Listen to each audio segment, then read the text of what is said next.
We're building tomorrow, but we're human today, where technology meets us and ideas lead the way. From business to connection, from vision into sound, we turn the boldest ideas into something real and loud. The synthetic echo, where human meets machine. Create it, build it, grow it, Push beyond what you have seen. The synthetic echo, the future starts right here.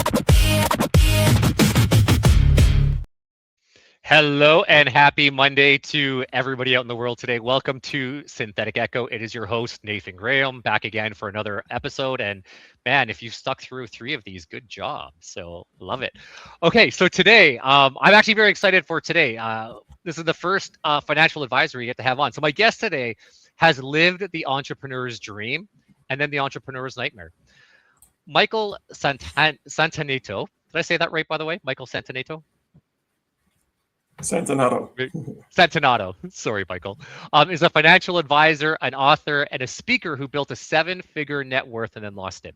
The experience of success, failure, and recovery gave him a perspective on money that goes far beyond spreadsheets and stock picks. He now teaches people how to become financially indestructible, which I need a lot of, by building systems that can withstand shocks, mistakes, and volatility in the real world. This isn't just a conversation about money. It's a conversation about resilience, judgment, and what it takes to build a truly secure foundation for your business and your future, especially now when technology promises technology promises automation answers to very human problems. That's the only scripted thing I read. Michael, thank you so much for coming on today. How you doing today, man? I'm doing good, man. Thanks for having me, Nathan. Oh, no problem. Okay, so I want to dive right into it because one thing I love about doing these podcasts is I get these little bit of a write-up about people, but I don't really get to know deep dive. Like, we don't talk about your story beforehand. I get to learn with the listeners. So tell me about your story, man. Tell me about the financial success, the financial nightmare, the financial recovery. Tell me about everything. I'm curious. Yeah, man, happy to. My blessing, every blessing comes with kind of an equivalent curse, right? So like my blessing was like I was raised by parents that were bank managers who worked in the bank, who, met there, fell in love there, and they spent 30 years there, retired in the 1990s, back when you could retire at 55. And I'm the youngest of 4, and they came home and taught us the financial system at the dinner table. So we had these great conversations at an early age, all about money, everything from stocks and investing and debt and mortgages and lines of credit and taxes and all that stuff. And then I was in a very safe, predictable work once, get the job, keep the job, stay in the job, that kind of thing. My parents were boomers, like I said. So they just raised us for security and safety because that's what they were raised on, right? Just a different era. And then when I started doing a ton of personal development at age 25, I was like, there is so much out there. There's so much more possible. There's so much I can do. There's so much good in the world that needs to be done, and I can do it and I can help. So I left the career world, took a cliff dive off the, corporate world and just jumped right into entrepreneurship, realizing later, I don't know what the hell I'm doing. I've never taken a sales course in my life. I don't know how to sell. I don't know how to market. I don't know marketing. I don't know any of this stuff. So I blew through all my savings and investments that I'd accumulated at that time, which was a couple $100,000, which now would be more than $500,000 probably. And I got into all these freaking traps. Like I had a business partner who wasn't kind of pulling their weight, who also had mental health issues and had to sort that out. And just failure after failure after failure, different business, trying, failing, finally having success in a matchmaking business in Toronto where I live, and had a great deal of success, 85% success rate, a lot of babies right now being born and walking around, learning to walk and talk, and just really, really rewarding and highly satisfactory stuff. And then found my ex-wife that way. At the time, she was my girlfriend. So I took her for myself.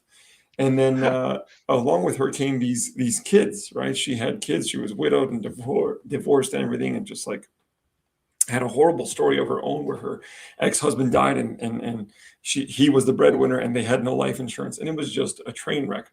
So me, knight in shining armor, kind of came in and I'm going to fix this and share my knowledge and everything. And I realized these kids have no financial education. Every day we live together, and every day I would ask them when they came home from school, did you learn about money today? What did you learn about money today? And it was always nothing.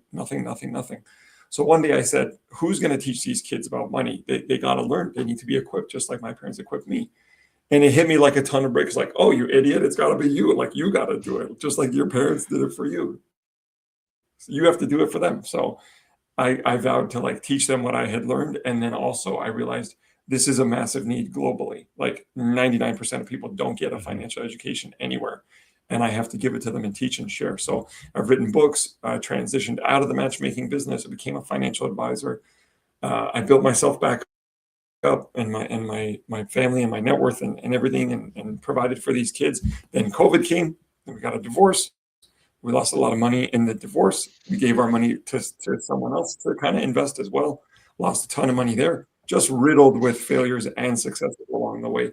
And I'm 41, so I feel young. Numerically, I think I'm older, but I meet with guys that are in their 50s that are just striking it big now, that are just hitting 7 figures and just starting to crush it. So that's kind of That's great. Okay, so to know, because I was one of those people you're talking about. We never grew up in a financial conversation in my family, man. Like I'm embarrassed to say this, but I had to buy my. You might have a heart attack, so you may want to shut your ears off of this. I bought my wife's engagement ring because I hadn't filed my taxes in 7 years since I left high school. And I got enough of it. Look at that. I love the look right now. And I got enough money back for my wife's engagement ring because I now know how to do that. But at the time, I didn't know this was a thing. I was like, it's the government. Mhm. They take my taxes. They know what's going on. I'm sure they don't owe me anything back. I'm sure I don't owe them anything. It's it. So first of all, that financial system and conversation is fantastic. Going into the second part of that, though, very few people transition from the safety and security of work into starting their own business. That's obviously something that you did do. So I'm curious about that. Growing up in high school, did you always have like an entrepreneur risk type No, personality, or never. like what drove you to go insane and start your own business? And I say insanity because I did the same thing where I took the risk. So I'm with you. Yeah, because you become a product of your environment, right? So I was surrounded by all these entrepreneurs and all this personal development and all these courses, and they were in control of their own freedom and in control of their paycheck and their time and their schedule. And I wanted that. And I realized like I'd hit a lid on like where I was at that time in the career in the corporate ladder. And I just had to get out. I just had this internal like itch to scratch like I'd never had before because I never had any entrepreneurial desires or business incentive or ideas when I was in high school or college. I was wired for stability, and I still fight with that, right? Like as an entrepreneur, when things are going bad, I still fight with like, oh man, like, geez, if I could just like have right now with these skills, I could probably go get a job making 150K a year, just salary, just capped, and just it's easy life, right?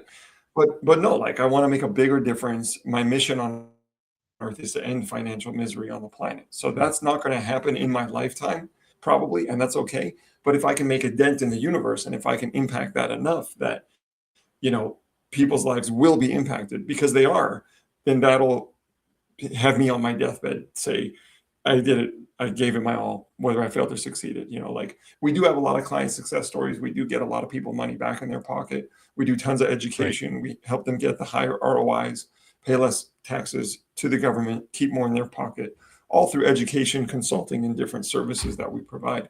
So this makes a real difference, especially in today's economy with friggin' inflation so crazy and prices going so high, and like the economy's all over the world struggling. So I never had that desire, but now I do.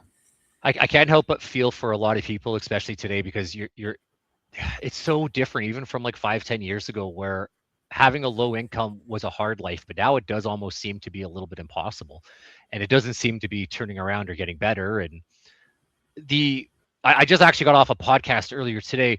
We have an opportunity with technology. As you know, I'm a big technology guy, but I truly believe with AI, we actually have a technology now to help boost our businesses in such a huge way. Like we actually have an opportunity to turn this around. I always think about that, quote unquote, that American dream or Canadian dream. You get to come and start it up. Well, honestly, for most of my life, that dream wasn't really there unless you got this big education, all the rest. With AI, it's back. Like with AI, you could take someone with very little education, but who's very smart and then do something amazing. But we're going to go into that in a minute because if I don't ask this question, it's gonna drive me nuts. What was the first business you started up that failed horribly before the matchmaking one? I'm super curious on Yeah. this. Oh yeah, it's a great question, man. We got to celebrate the failures just as much as Yeah. the accomplishments. So I had a buddy who was Nepalese from Nepal and from Tibet, Yeah. and he had this idea to import this really rare herb that's like one of the top seven, like rarest and most powerful superfoods on planet Earth. It's called cordyceps, and it grows Okay. in the mountains of Nepal. And his family and cousins and friends would like literally have to crawl on their hands and knees and like scour the grass for this worm that becomes a parasite that like gets frozen and attaches itself to the grass. And then like because the oxygen levels and the atmosphere at that pressure at those heights in those mountains, it transforms into this incredible superfood, and it looks like a caterpillar with a piece of grass. Now it's pretty common. At that time, 2011, 2012, it was like unheard of. So the idea was to bring Right. it to market here because the natural health movement and the organic health movement was kind of just getting started. That's when The McDonald's had the problem health was menu. that's when McDonald's had to add salads. Yeah. Yeah. Movies like Super Size Me came out, the book Natural Mhm. Cures, all that stuff. Organic industry, naturopaths. The problem was is that it was incredibly expensive. It's worth more per ounce than gold. So Oof. who are we going to sell it to? Rich families, affluent people, pharmaceutical companies. We did have some success in the TCM market, the traditional Chinese medicine market. That's already familiar with this, but we basically had to take it out to the barn back and just let it die as an idea and as a business because it was too expensive. And pharmaceutical companies were creating lab grown stuff that was obviously less superior quality, but it was such a fraction of the price. We just couldn't compete. So we had to let it go and let it die. Right. So, by the way, we definitely learned from our failures because anybody, any business person who hasn't been or failure is not a successful business person. They're still on their first adventure. And I want that to sink in for the viewers because we'll have a lot of up and coming entrepreneurs hopefully listening to this. Dude, failing sucks and it's hard. And sometimes you're scraping off the bottom of the couch to go get your next Big Mac and fries. But Yeah. that's the system, man. Like every entrepreneur goes through this that is making it from nothing, that wants real change in their life. So definitely I love the celebrating the failures part. Okay, so talk to me now. Thanks, man. You pretty much broke and your wife leave you, which I'm either sorry to hear about or congratulations. I never know what to say in those environments. But having said that, this comes up with these financial concepts. Now I have them here because my memory is that of a goldfish. The 7 destroyers of wealth. I probably do them all. So I want you to say them. I'm going to see if you see me nodding, I'm going to be like, yep, I probably waste too much money on Pokemon cards. I'm pretty sure that one's going to be up there. And yeah. So what are the 7 destroyers of wealth? Let's talk about what people will get from you that you've learned. For sure, yeah. So it's really interesting because it's not necessarily something like it is habitual, right? Right, but you said like Pokemon cards, so that would be attributed to financial lack of discipline, right? That's one of the destroyers, right? So like having an expensive habit, having something that continually costs you money, yeah, that's gonna suck. That's gonna eat up a ton of your money, right? You basically have like different things that are sapping your money, that are not giving you what you need, that are not going to give you the money that you need, want, and deserve. So there's like silent ones, and then there's obvious ones. There's like silent killers, and then there's the obvious ones. And like I'm having a problem with my computer right now. Hold on, this is so weird. Yeah, I'm so sorry. that's okay. That's all good. Yeah, there's a few little hiccups, but I don't think anything's been big enough. Right? Oh, we are. Well, no, we're not live. I can edit this part out. Okay, man, because like something's weird is happening with my computer right now, You're good. which is totally weird. It's like freezing.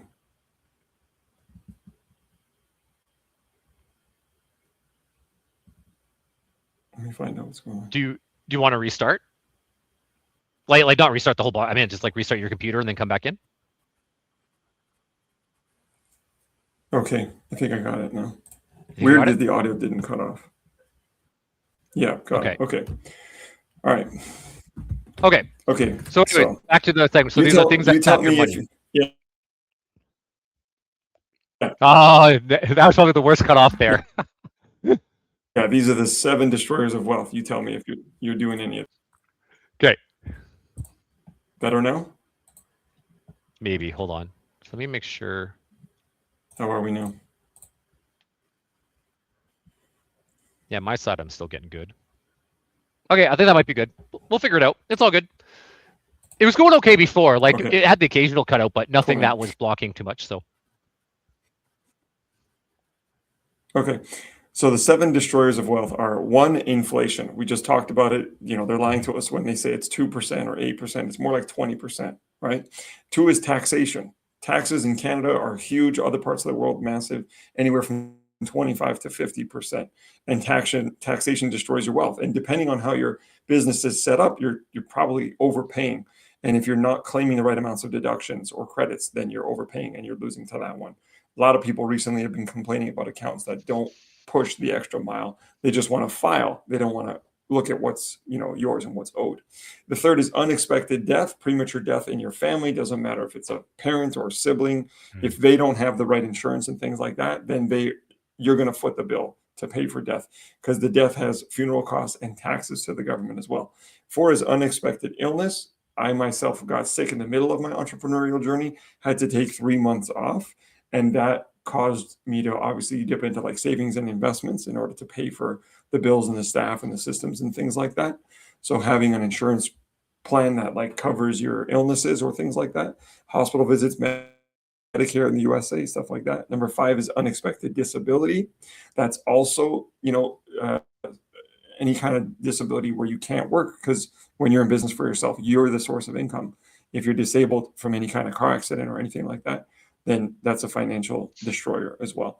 Number 6 is lack of financial discipline. That might be what you mentioned earlier about the Pokemon cards and that sort of thing, right? And then the last one, number 7, is litigation. Got Pokemon cards. I slowly got into it with my daughter. That's about it. But if you ever want to geek out, I can talk about them.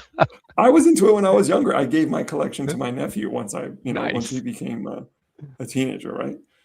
And the last one is litigation and creditors. So having your legal structure set up properly and not having proper legal guidance or lawyers on your team or people that can help you out with anything legal, then people can come after you and sue you. Or if your business is just set up wrong, like I've got a client who's got 10 different properties and they're all personal, and I'm trying to urge them to put a trust and a corporation together, because any tenant issue or accident or injury on the properties, like all 10 properties are exposed, which makes no sense. I got another client who's got a farm who produces like bee products and bee pollen and propolis and creams and things like that from the bee products. And same thing, it's all in their personal name. So the farm and their 3 adjacent properties are at risk to litigation and creditors because they don't have the proper setup.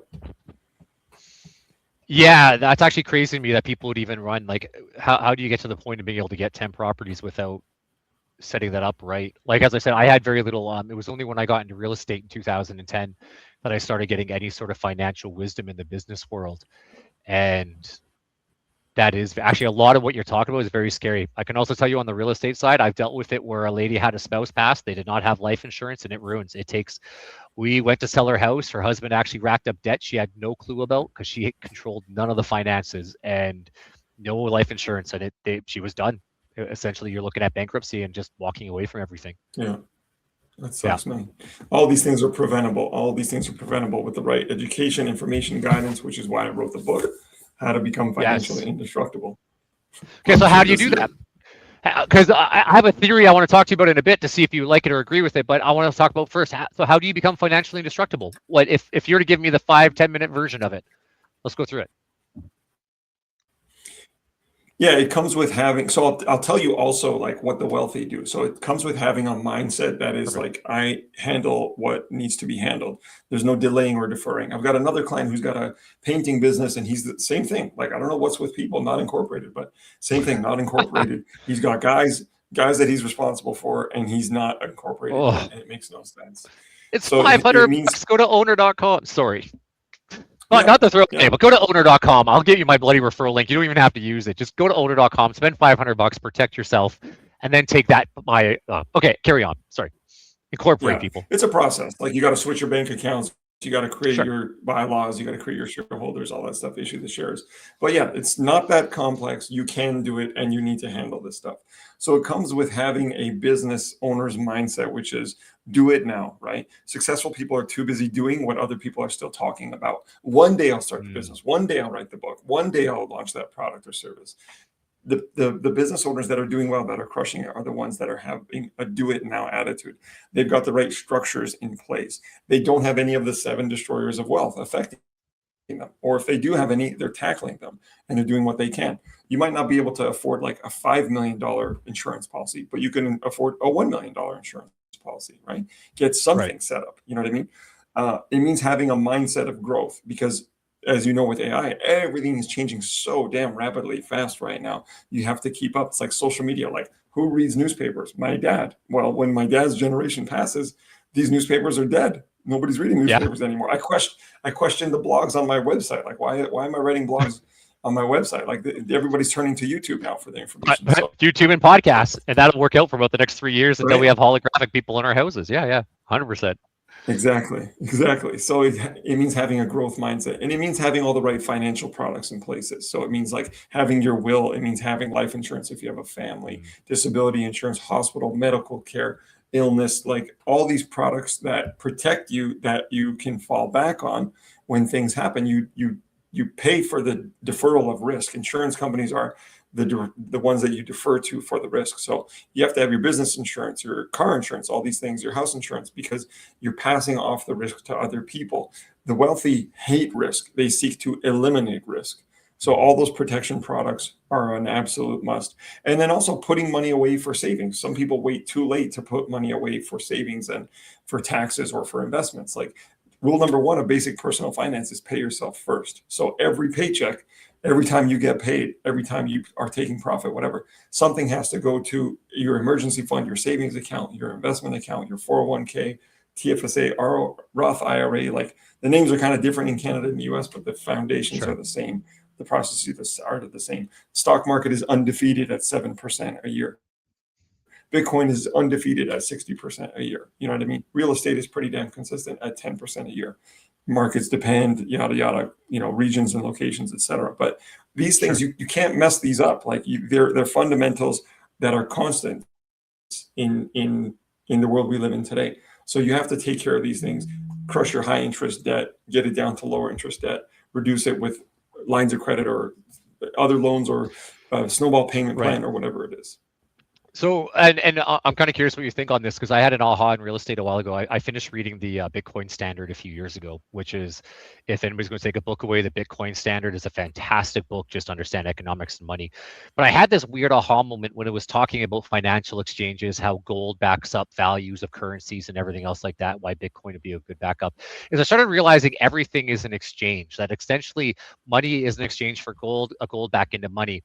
And then you can look at things, and I started looking at this for time, or for other ways. I'm like, well, technically the same thing happens with coffee. I exchange my money into coffee. The problem is, if I want to exchange the coffee back to money, it's just a horrible way of retaining that value. And so I started Mhm. setting up my world and seeing everything I purchase now as an exchange thing. So this sounds weird, joking around about the Pokemon cards, but there's actually people I know who are very successful at it because they see it as an exchange and as a value of money. They're not collectors because they want the rare Pikachu. They're collectors because Mhm. they know the math until they find the rare cards, and then it actually follows a stock market type trend, right? But then there's something else Mhm. interesting you brought up about taking action. And I thought to myself, well, what's the one thing that we have that we exchange into money? Because we have to have something to begin with to even start the flow of getting money. And the big aha moment for me was time. That time is the one Mhm. thing that every human being exchanges into money, and it's the exact same principle. Now, I can exchange 8 hours of my time working at McDonald's for $17 an hour, right? Or I can have delayed gratification, trade 12 hours of my day towards building my own business. Now, I'm not getting that today, but the hope is I see that return much higher into the future in how I spend money, Yes, right? And that's right. and it Yeah. was interesting about that take action thing is I would venture to say that this is where they get it. That take action is because that is the best. It'd be like you're investing in Bitcoin versus investing in coffee. i.e. Right. drinking Mhm. coffee, right? Like it's the same Yeah. sort of idea. By taking action now, you're investing in securing your future, and that has its own return as a high Yes. savings product versus I can invest my time into playing video games, but unfortunately that has a very low return on wealth, right? Great return on That's right. entertainment, but a low return on wealth, right? That's right. That's right. Yeah. So basically kind of going off that principle, like when we talk about that exchange, so um I don't know why I want to go on that rant and rave. I think I just wanted to show everybody how No, it's smart I good. was It's about it. good. Probably it. But like add on to that. Like No, it's how should great. people be doing this? Yeah.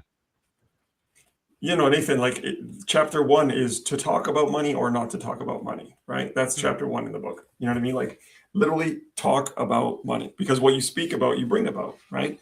And it's not even a law of attraction principle. That's Love it. just like friggin' like logic, right? So just talking about it is what starts to break down the walls and break down your barrier or your lack of knowledge, right?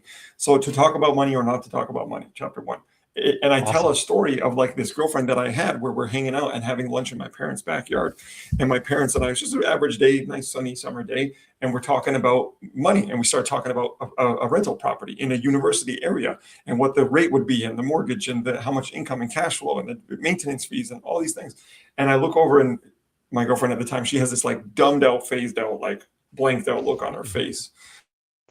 And then I just took a note of it and then later was like, going about my day. And she's like, later on, and just her and I in private, she's like, what the heck was that? And I'm like, what are you talking about? She's like, you guys talked about money like it was like the weather. Like, how did you do that? And I was like, I don't know. We always do that. Like, but that's the thing, to talk about money or not to talk about money. So earlier on in the book, I distinguished like what is money, and there's all these Yeah. things. Like it's a tool, it's a resource, it's an energy, it's the universe, it's God, it's all these things.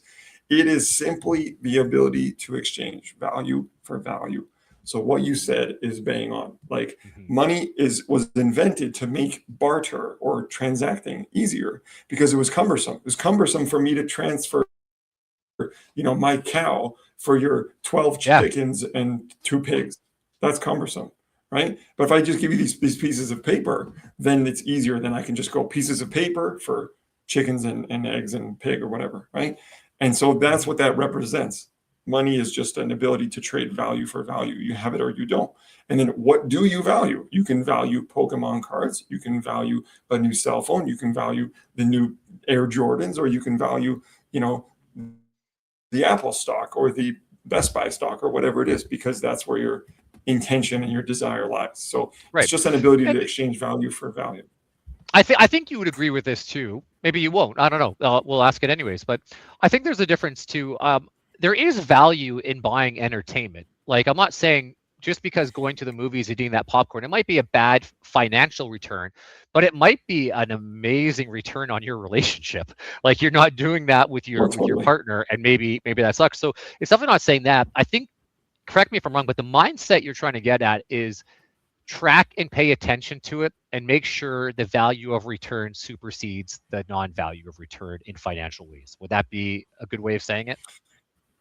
What you track, you appreciate. What you observe Yeah. grows, right? What you appreciate appreciates. That's why real estate is called appreciation, because you hold it and you give it some TLC over the long term, Right. and thus it appreciates in value, right? So what you appreciate appreciates. That's the tracking part. You do have to track it. You have to know your numbers. Any Shark Tank episode you watch, anywhere, Dragon's Den, doesn't matter. Yes. Know your numbers. Rule number one, because the numbers tell the story and they do not lie. So yeah, you have to, like, if you're frustrated about your debt and like, how come you don't have enough money to pay the rent or whatever? Where are you putting your attention? What are you putting your attention on? And so you, number one, have to track it. Number two is it's just dependent upon your goals. Like I have a childhood friend of mine who I still talk to sometimes. It's his birthday the other day, and he doesn't care for money. Like he bought the book, which is wonderful, but he ain't reading it. And I know he's spending his days smoking weed and drinking beer and smoking weed Sure. and drinking beer. And he got engaged. I don't know how he's going to make it to the altar, but every couple of months he asks me for money. And it's like, I know you're spending money. What are you spending money on? Send me your bank statements. Instacart, Uber Eats, Uber Eats, Uber Eats, Uber Yep. Eats, Uber. So like, it's just what do you value, right? Like if we want to get ahead in business and in life, we want to buy back our time and buy back our freedom and be able to take vacations and cruises and explore and give your kids a good education, give your kids great experiences, then you're going to have to put money towards other things. And like you said, practice delayed gratification. And it's amazing that you talk about that. So selling real estate for as long as I did, I always used to semi-joke, but when I say semi-joke, it was actually a true trend that the smaller or less valuable the house, the more big screen TVs and pets they had. Right. And a lot of times I would look at that and be like, oh my, especially on pets. I'm like, you have 4 big dogs. I can't even imagine you do not make enough money to take care of all 4 properly. And now I know where all your money is going, why you're not getting ahead. And it's very interesting watching that mentality play out as you go into different wealth brackets. Like, but then again, I think it was Mark Manson said it best in The Subtle Art that, Warren Buffett and the bum in front of the street both have money problems. They just have very different kind of money problems, right? And it's based off exactly. what they value into exactly that. So, yeah, well said. Man. Yeah, and wealthy people are not people without problems, but they are people that have overcome their problems, right? Yes, and have different problems. What's his name? Yeah, just different scale of problems. It's so funny because if you zoom way out, let's say the aliens are real and UFOs flying above Earth looking down, they don't give a shit. It doesn't matter, excuse my French. To them, it doesn't matter if you're if you're going to McDonald's to work a job or if you're going to this office to work a job and you're Warren Buffett managing all these papers and assets and people, or you're managing French fries and chickens and eggs and sandwiches. To them, it doesn't matter. You zoom it out, we're all going to the same place anyway, right? But it's just about what do you want? What do you want? What do you want? Where do you want to be in 5 years and 10 years and 2 years, right? What do you want your quality of life to be like?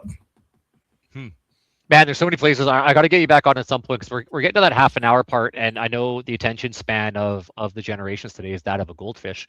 But I definitely, there's so many places I want to explore on this. But before, I want to give you the last 10 minutes, man. Tell me, I think from our conversation, your mentality and what we're talking about is something that needs to get out there.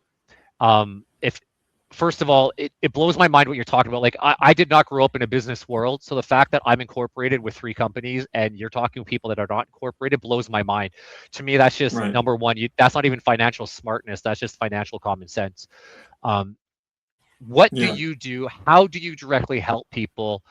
How do we bring people into your ecosystem so they can start adopting this? Because last thing I'll say before I let you speak is I've been around enough, I've seen enough, and I've helped enough people to tell you we're not talking about everybody thinks you need hundreds of thousands of dollars to make a dent in this, but that's not the case.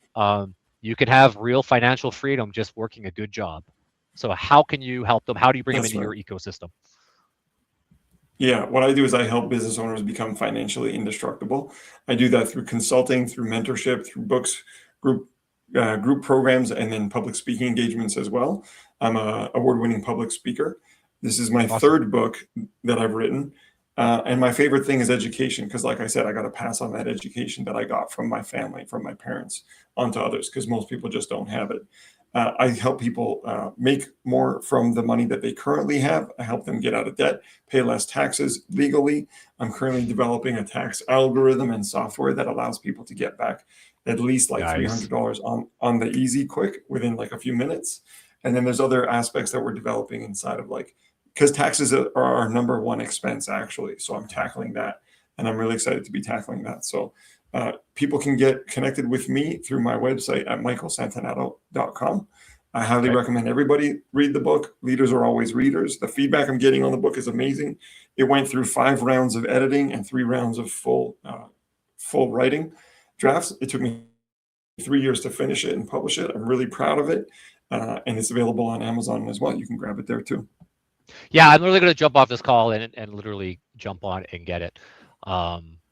Because awesome. What you said about that leaders being readers, people that changed my life. I was 23 years old, married, and cocky as shit, and I thought I knew everything. I didn't need to read books. I thought I was the guy to teach everybody. And if you keep that attitude, you're just going to get humbled down to the ground. And now I set reading goals. I can't do it. I'm not one of those people who are going to read 50 books a year. I go through phases, but reading is a high form of education. I need you to understand this, people, that when our parents were growing up, they did not have access to education. They had to spend hundreds of thousands of dollars to get the education that we're able to get from books and YouTube and things like the Peterson Academy and all the rest. So please read, start here. Any highly successful business person, I'm so positive this, I'm going to say this and Michael's just going to agree with me. And if you don't, you're welcome not to agree with me, but I'm so positive in this.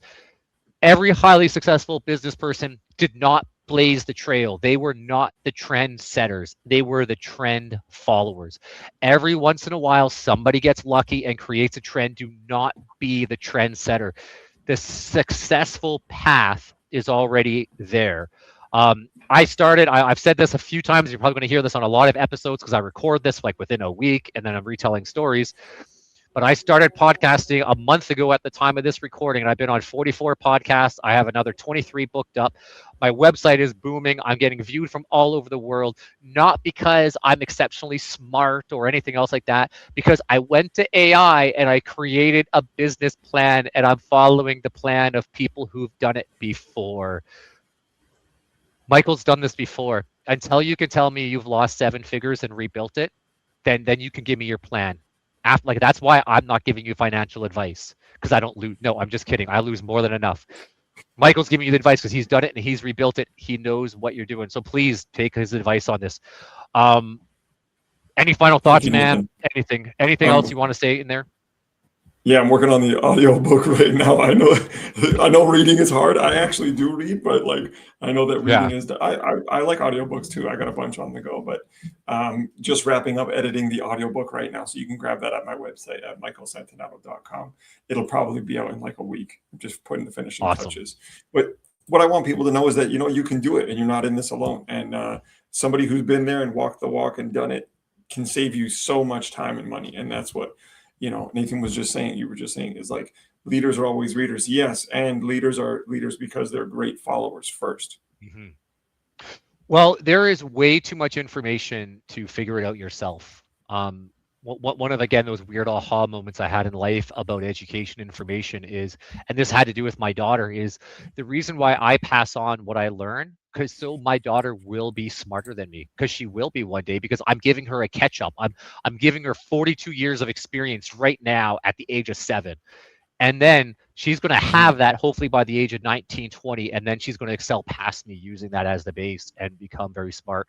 And this is how you do it, man. Like I've written books, you've written books. We don't do this just because of anything other than passing on what we've learned to give people a shortcut. And I mean this in all due respect, Michael, but it's probably not your trailblaze shortcut either. When you talked about, here's a question for you before you go, because I'm super curious about this.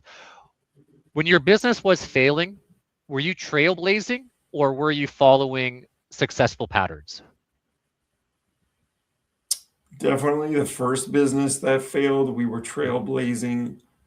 The second one, we were the one that worked. My first business that worked, matchmaking, hit 6 figures quickly within 2 years because I was following a pattern and program. And then even financial advising too. Like I followed a very strict program and I followed it to the T. And I had a mentor who'd been there who was doing it, and I just followed everything he said and just copied him, and I hit really quick success in that one too.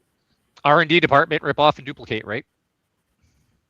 Yeah, man. Well said. Well, no, that's exactly it. And I truly believe that's the key to success. Anybody's first failure in business, usually the lesson that they learn is listen to somebody else who's done it. Don't try to figure it out yourself. But that's my 2 cents around that.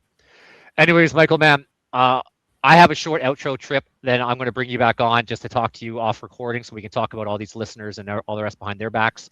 But I want to let you know, I appreciate this. And everybody out there, no matter where you are in the world, whether you are from Australia or from United Kingdom, Spain, I love all these places around the world who are hearing my podcasts. Pick up a copy of this book, man. Money is a universal language, and it's a universal fundamental and principle. And look at Michael. The beautiful thing about technology today is we have Zoom.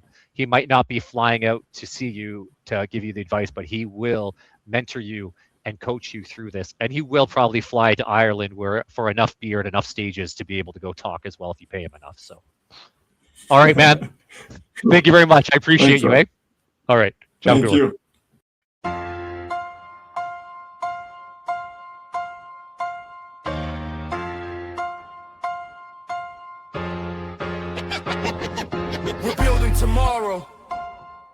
We're human today, where technology meets us and ideas lead the way.